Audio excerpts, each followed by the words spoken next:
सबसे पहले तो आज चाइना का नेशनल डे भी है, you just attended the ceremony, so China के ऊपर भी आते हैं, बट पहले तो प्राइम मिनिस्टर की स्पीच, वर यू इम्प्रेस्ड? मैं जो ड्राफ्टिंग ठीक थी, गुड स्ट्रॉन्ग वर्ड्स, कहते हैं ना कि he made the right noises on Kashmir. Kashmir की मुझे खुशी हुई कि वो बुरहान मुजफ्फर वानी का जिक्र किया, जो एक आइकन है कश्मीरी फ्रीडम स्ट्रगल के, और जिसको हिंदुस्तान दहशतगर्द कहता है, हम फ्रीडम फाइटर कहते हैं। और also on the Palestine issue it was strong words, लेकिन बेहतर ये भी होता कि अगर कोई वो प्लान ऑफ एक्शन भी प्रपोज करते कि आगे व्हाट नेक्स्ट, जैसे अर्दोगान साहब ने कहा कि कोई कॉन्क्रीट स्टेप हो, या अनवर इब्राहिम साहब जो प्राइम मिनिस्टर है मलेशिया के, पाकिस्तान आ भी रहे हैं, वो भी कह रहे हैं। सो हम strong words, but follow up क्या है, कॉन्क्रीटली क्या कर रहे हैं हम, वो हमें मुस्लिम वर्ल्ड लीडरलेस नज़र आ रहा है, कोई डायरेक्शनलेस नज़र आ रहा है, एक्सेप्ट अर्दोगान ने कोई बात की है, अर्दोगान साहब ने और अनवर इब्राहिम साहब ने, लेकिन इन्होंने स्ट्रैटेजी के मामले को कैसे रोकना है, या इजराइल को मजम्मत के आगे को रोकने का तरीका भी है। मसलन को कहते हैं कि वी प्रपोज के 5 leaders of the Muslim countries, Indonesia, Pakistan, Malaysia, Turkey, Nigeria, हम जाते हैं यूएन सेक्रेटरी जनरल के पास, हम जाते हैं बाइडन के पास और कहते हैं लुक हियर, स्टॉप इट और एल्स, और ये है कुछ, ताकि कोई इंडिकेशन हो ना, फॉलो अप हो। वो तो ठीक है, मजम्मत आपने कर दिया, जैसे वो कहते थे फारसी में गुफ्तन नशिस्तन बरखास्तन, so what next? What next exactly? By the way, Foreign Office is very happy. वो कहते हैं views बहुत आए हैं उसके ऊपर। वो तो views बड़े हैं। So I don't know if that was the priority. अगर वो चीज़ें तो then I think the social media ban should be lifted then. It should be, अगर lift कर दे तो और views आ जाएंगे। वो तो फिर वो अगर वो social media की battle है तो वो कहेंगे जो कैदी नंबर 804 है उसका social media बहुत ऊपर जा रहा है, views बड़े आते हैं। वो तो फिर ज़ाहिर है उनके ज़्यादा ही आते हैं। views है तो views में तो फिर वो ना ही करें। ना करें। Good advice, ना करें। क्योंकि otherwise लोग कहेंगे बैन लिफ्ट करें या फिर मुकाबला करें और लोगों के साथ डिफरेंट एरिना में। इंडीड। सो अब आपको नजर क्या आ रहा है, हसन नसरुल्लाह की शहादत के बाद लेबनान के खिलाफ ज़मीनी जंग का आगाज हो गया, ये बढ़ सकती है जंग? पहली बात तो ये है कि बड़ा मुझे दुख हुआ as a Muslim, as a Pakistani, क्योंकि सैयद हसन नसरुल्लाह एक बड़े अजीम मुजाहिद थे, अजीम लीडर थे, और जिस तरह उन्होंने दबंग तरीके से मुकाबला किया, और ये याद रखें आप फरिया साहिबा कि he is the first and only Arab leader जिनकी क़यादत में इज़राइल को मार पड़ी है, शिकस्त हुई है 2 दफ़ा। 2000 जब वो उनकी इवैक्यूएशन करनी थी साउथ लेबनान से, इज़राइल फोर्स को भगाया उसने, और 2006 में जो बैटल हुई, जो सबसे तवील जंग थी, अरब इज़राइली वॉर ओवर 33 डेज, उस वक्त भी इन्होंने इजराइल को भगाया। So, ये बड़ा फातेह इजराइल है। No wonder jubilation in Israel. Morning shows, talk shows, तो मैं तो समझता हूँ कि हमारी ज़िंदगी में as a young, I was a student when King Faisal शहीद हुआ थे सऊदी अरेबिया के, वो बड़े अजीम लीडर थे। उसके बाद 75 में उनकी शहादत हुई थी।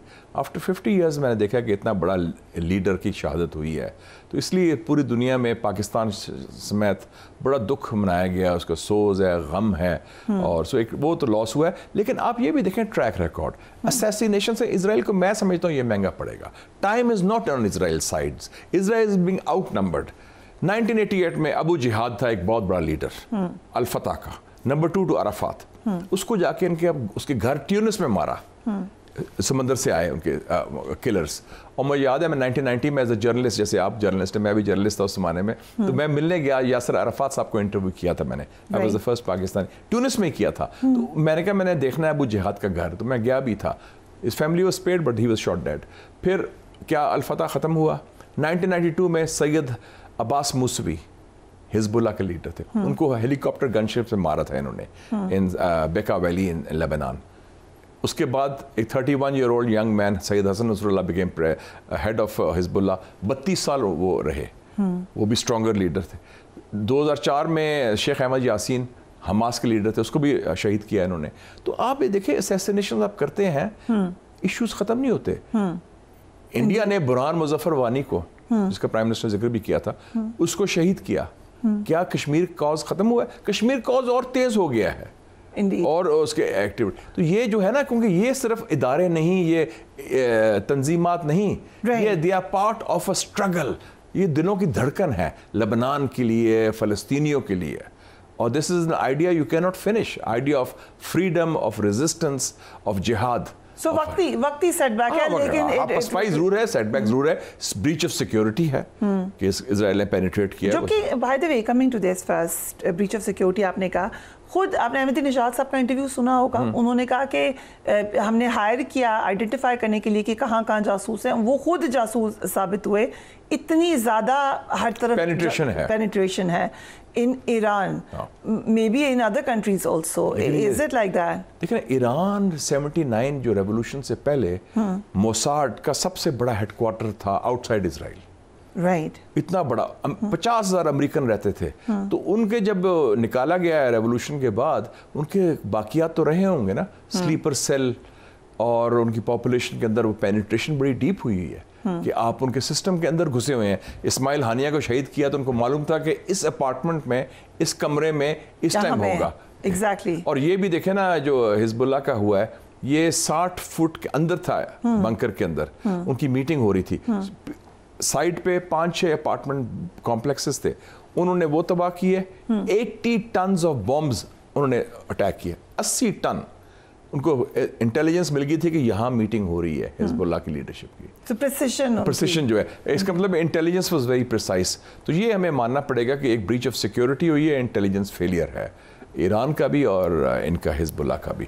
थोड़ा सा मेरे ख्याल में वो the guard was down and उन्होंने उसका इस्तेमाल कर दिया, लेकिन ये कहना कि ये रेजिस्टेंस खत्म हो जाएगी, no, that's not going to happen, that's not going to happen. और इसमें जो अमेरिका और इजराइल का गठजोड़ है, क्योंकि अमेरिका तो बहुत मुनाफकत कर रहा है ना इसमें। I was going to ask कि पहले अमेरिका ने कहा कि नहीं आप जाएं, ज़मीनी तौर पे मत जाएं गाज़ा के अंदर, दीगर इलाकों में, लेकिन अब वो वाज़े तौर पे सपोर्ट कर रहे हैं कि लेबनान में जाएं आप। लेकिन आप फरिया साहबा एक चीज़ देखें, जब इस्माइल हानिया की शहादत होती है, अमेरिका ने क्या कहा ईरान को कि आप कुछ ना करें, क्योंकि नई गवर्नमेंट भी आई हुई थी मसूद पेजेश्कियान की, कि आप क्योंकि हमारे नेगोशिएशंस हो रहे हैं सीज फायर के लिए, तो अगर आप कोई जवाबी कार्रवाई करेंगे तो ये जंगबंदी के वाक़े ख़त्म हो जाएंगे, तो अमन आने दें गाज़ा में। वो झूठ जानसा था, झूठ था, इट वाज अ डिकॉय। और देखा ना वो इजराइल तो और प्लानिंग कर रहा था, और मैं समझता हूँ कि अमेरिकन के साथ मिलके हो रहा है। और वैसे भी अमेरिका में एक वैक्यूम है इस वक्त, अमेरिका में तो कोई हुकूमत तो नहीं है ना, एडमिनिस्ट्रेशन तो कोई नहीं ना, उनका तो इलेक्शन होने वाले हैं। हाँ, बाइडन को तो सॉफ्ट कू में निकाल दिया ना उन्होंने, Biden was ousted in a soft coup, जिसमें अमेरिकन एस्टेब्लिशमेंट या डीप स्टेट कह लें, CIA, पेंटागन और डेमोक्रेटिक पार्टी के लोग हैं। अच्छा, it's very interesting. You don't think कि उन्होंने स्पीच एक्चुअली काफी बुरी की थी? नहीं, स्पीच तो बुरी की थी, लेकिन वो he didn't want to leave ना, he was asked to go, तो सॉफ्ट कू में निकाला गया ना उसको। मेरे ख्याल में ये लगता है कि वो Americans are impressed by the Pakistani model hybrid system. Okay, very interesting. मेरे ख्याल में अमेरिका में भी हाइब्रिड सिस्टम आ गया till the new president comes in.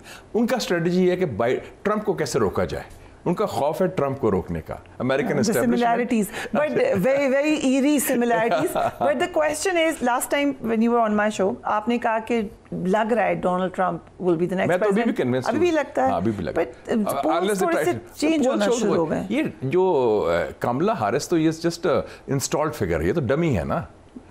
वो तो dummies work. Dummies propped up by the establishment. Dummies propped up by the establishment. उन्होंने create, उसने ना कोई इलेक्शन लड़ा है, ना उसका कोई रोल था। वन फाइन मॉर्निंग वो तो कहती थी बस हंसती रहती है, उसको फ्लेकी सी औरत है, जो बकौल उनके वो कहते थे। सडनली जब बाइडन को निकाला सॉफ्ट कू में, तो उन्होंने इसको, शुरू में तो था भी नहीं कि उनको कैंडिडेट भी ना बनेगा, तो वो अब उन्होंने कहा कि जी अब बड़ी स्ट्रांग है, अब सारा media women voters, black voters, Asian voters, most of the women didn't vote for Hillary Clinton against Trump, आपको याद होगा जी। तो ये मतलब अफ्रीकन अमेरिकन वोटर्स वोट देंगे और दूसरे भी हैं, इट्स टाइट। लेकिन जो बैटलफील्ड स्टेट्स में अभी भी Trump is ahead. So let's say कि आप आ गए डोनाल्ड ट्रंप, लेकिन उनकी बड़ी खौफ है कि किस तरह उसको रोका जाए। जो सारी जो गेम है ना, जो सॉफ्ट कू हुआ है बाइडन को निकालने का, मकसद ये था कि ट्रंप को रोका जाए। तो ट्रंप जो होगा, he will be probably the first American president after John F Kennedy जो अमेरिका की सिक्योरिटी एस्टेब्लिशमेंट का नुमाइंदा नहीं है। That they fear, he is his own man. So then अगर आ जाते हैं डोनाल्ड ट्रंप, वो तो अपने जर्नल्स को कहता है कि ये जर्नल इनकॉम्पिटेंट है, ये फेल हो गए हैं अफगानिस्तान में। वो CIA को कहता है कि आप फेल हो गई हैं। वो तो उस टाइप का बंदा है। सो दे चांस कि उसको अभी भी रोकने की कोशिश होगी। लेकिन अगर आ जाते हैं तो फिर तब्दीली है पाकिस्तान की तरफ पॉलिसी में, मेरे ख्याल में बहुत बड़ी तब्दीली होगी। मैं तो समझूंगा कि ट्रंप का आना आलमी अमन के लिए बेहतर होगा। ठीक, लास्ट टाइम भी कोई वॉर नहीं किया उन्होंने। नहीं, हाँ, वॉर नहीं करेगा। वो कहेगा make America great again, America को फोकस करो, नेटो पर कम तवज्जो दो, यूक्रेन की जंग खत्म करो, कोरिया में सुलह डालो। उसने तो कश्मीर का भी मेंशन किया था जब last time he met Imran Khan. उसने कहा था कि मैं कश्मीर में, हाँ, स्क्रिप्ट का हिस्सा नहीं था और इंडिया ने तरदीद नहीं की उसकी। उसने उसका भी जिक्र किया था। तो ये तो बड़ी अच्छी बात है। The K word was mentioned by an American president for the first time in 30 years. 93 में उसने जिक्र किया था क्लिंटन ने, आपको याद है 93 अपनी स्पीच में, Kashmir is a flash point UN की स्पीच में। उसके बाद 2018 में 19 में ट्रंप ने मेंशन किया था। बट इजराइल की या मिडिल ईस्ट की पॉलिसी तो एक ही है, चाहे जो भी प्रेसिडेंट बन जाए। सब कहते हैं कि Israeli occupied territory Gaza West Bank नहीं है, वो अमेरिकन कांग्रेस है। Washington is Israeli occupied territory. उसके बावजूद उनके जो ज्यूइश वोटर्स हैं, who will play an important role, वो नाराज रहे हैं। नहीं, मैं कहता हूँ, मैं hats off to the American people. American अवाम में बड़ी जान है, इंक्लूडिंग ज्यूइश वोटर्स। आपने देखा कि हर यूनिवर्सिटी में लड़ाई हुई है, हार्वर्ड, MIT, पेंसिल्वेनिया, कोलंबिया, इसी इशू पर। उसमें जूस आगे थे। American I think civil society में बड़ी जान है। Jews, Christians, young man, young women, उन्होंने मॉरल स्टैंड लिया है फिलिस्तीन पर, हमारे लोगों से ज्यादा स्टैंड लिया है। इंडीड। सो हमारे मुल्क में जो एक अब ये नजर आ रहा है तासुर के फ्री स्पीच हो या एहतजाज हो, खासतौर पे ऑपोजिशन PTI को नहीं इजाज़त देनी है। अब उन्होंने एहतजाज के मोड में चले गए हैं। लार्जर पिक्चर में, नॉट अबाउट पॉलिटिकल पार्टी, ये माहौल कब तक चलेगा? देखिए जी, एक समय नहीं मुझे आ रही कि पूरी दुनिया हमारे इर्द गिर्द तब्दील हो रही है और हम पुरानी लड़ाइयों में, छोटी छोटी पैटी लड़ाइयों में फंसे हुए हैं। 7 साल में 7 आपके वजीर आज़म आए हैं पाकिस्तान में। पिछले 2 सालों में 22,000 पाकिस्तानीज ने $12 बिलियन इन्वेस्टमेंट किए दुबई में। पिछले साल 8,000 पाकिस्तानियों ने कंपनीज अपनी रजिस्टर किए दुबई में। आपका अपना इन्वेस्टर उधर जा रहा है, आप फोकस नहीं कर रहे, और इधर हम लड़ रहे हैं कि जी एक बंदे को रोकना है, कैदी नंबर 804 को, उसको काबू नहीं आ रहा। पॉलिटिकली तो आप हैंडल नहीं कर सके ना, वो तो फेल होगी स्ट्रेटजी। पॉलिटिकली तो आप हैंडल नहीं करते, वो काबू ही नहीं आ रहा। वो पूरी सियासत का वो महवर है, सिटिंग इन दैट सेल इन अडियाला। और वो उसको या उसके बारे में गुफ्तगू होती है, या उसके हक में होती है, या उसके खिलाफ होती है, या उसके बारे में धमकी होती है, ये करेंगे तो ये होगा तो फलाना होगा। वो तो काबू ही नहीं आ रहा। पॉलिटिकली आप हैंडल नहीं कर सके। It's a failure. मुझे तो याद आ गया कि ये हम बैकवर्ड चले गए हैं। फरिया साहिबा, आपकी तो यू आर माशाल्लाह young lady, I was a young student. मैं अमेरिका से नया नया आया था, तो जब भुट्टो का इशू हुआ था 77 में, वही चीज़ हो रही है। PNN मिलिट्री कू ने निकाला भुट्टो को, इधर भी सॉफ्ट कू ने निकाला इमरान खान को, उधर मिलिट्री कू ने निकाला था डायरेक्टली, और उसके बाद इलेक्शन का अनाउंस किया। PNN ने मिन्नतें की जनरल ज़ियाउल हक की, खुदा के लिए इलेक्शन ना कराएं, इसको सजा दें, अकाउंटेबिलिटी फर्स्ट, कि जी पहले एहतसाब फिर इंतखाब, राइट। और ताकि भुट्टो को उन्होंने कहा कि फांसी दिलवाई गई सुप्रीम कोर्ट से, जो जुडिशल मर्डर था, क्योंकि वो सियासी तौर पर नहीं हैंडल कर सकते। तो यही काम अब यही सियासी जमातें करना चाह रही हैं इसी इशू पर। So what is the political solution? क्या करें? वो कहते हैं Rana Sanaullah was honest. He said कि हम, वो कहते हैं कि मैंडेट दे दो, फिर हम तो फारिग हो जाएंगे, हम क्या करें फिर? This is what he said. ना, वो तो सब मानते हैं कि जाली इलेक्शंस हुआ है, जो 8 फरवरी को हुआ है।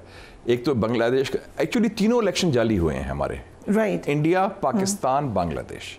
बांग्लादेश में टोटल फ्रॉड था और लोग कहते थे इकोनॉमिक डेवलपमेंट बड़ी हो रही है, वो फारग होगी हसीना भाई। इंडिया में मुझे बताया है हमारे दोस्तों ने, जो जर्नलिस्ट भी हैं, उधर भी बड़ी सेंसरशिप है। वो कहते हैं मोदी इलेक्शन हार गया था, 100 सीटों पर धांधली कराई through the electronic voting machines, right. और अपनी सीट भी वो बिल्कुल मुश्किल से हुआ, तो वो धांधली से आ गया क्योंकि उनका जो हिंदुत्व एस्टेब्लिशमेंट है वो चाहती थी मोदी को। ठीक, हमारे यहाँ भी तो इट इज़ अ फॉर्म 47 था ना, फॉर्म 40 है एक्चुअल इलेक्शन। लोग कहते हैं कि जो रूलिंग पार्टी है इस वक्त वो एक्चुअल सीटें तो उनकी शायद 28 थी कहते हैं। मैं आपसे पूछना चाहिए थी आपको, आपके पास क्या नंबर है? हर कोई डिफरेंट नंबर। 28 है। 28 है। उसमें 27 पंजाब की, एक थी खैबर पख्तूनख्वा की। वो कौन सी थी? सरदार यूसुफ अली थी। ओके, वो जेन्युइन जीती गई है। बाकी तो सारा वो Oh gosh. People were busy stamping. मेहनत से जीते। They were busy stamping all night. It required a lot of hard work. It did require a lot of. लेकिन क्वेश्चन है कि पाकिस्तान में भी या साउथ एशिया में we are not Arab countries. Egypt नहीं है कि सीसी की तरह के 20-20 साल रहे, लोग इधर बात करते हैं, लोग रेजिस्ट करते हैं। जनरल ज़िया की डिक्टेटरशिप कितनी स्ट्रॉन्ग डिक्टेटरशिप थी, उसको भी कल्चर ऑफ रेजिस्टेंस था, कल्चर ऑफ डिफाइंस था। ये हमारा एक साउथ एशियन कल्चर डिफरेंट है। We are not like any African country या अरब डिक्टेटरशिप के भाई ताहयात आप रहे हैं। लोग इधर उठ जाते हैं, खड़े हो जाते हैं, बोलते हैं, stand up and speak up. Very important. हम एक ब्रेक ले रहे हैं, we will be right back.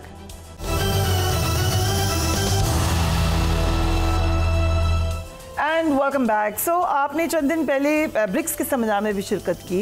Exactly क्या खबर है वहाँ की? क्या पाकिस्तान उम्मीद कर सकता है ब्रिक्स में? पिछले हफ्ते मुझे स्पेशल दावत दी गई। I am the first Pakistani and only Pakistani जिसको ब्रिक्स की कॉन्फ्रेंस के लिए बुलाया गया मॉस्को में, और वो इनविटेशन रशियंस ने दी और चाइनीज ने दी थी। उसमें इंडिया के लोग भी थे क्योंकि इंडिया मेंबर है। उसमें ये साउथ अफ्रीका, ब्राज़ील और यूएई भी था। यस, वो भी, इजिप्ट भी था क्योंकि वो भी आ गया है, और दे बड़ी वार्मली वेलकम। ईरान भी था, और मैंने की नोट स्पीच की, और बल्कि मैंने 3D का थीसिस दिया कि फ्यूचर की ये होना चाहिए। मैंने कहा कि डेमोक्रेटाइजेशन ऑफ इंटरनेशनल रिलेशंस, कि ये एक सुपर पावर की बालादस्ती का खात्मा करें।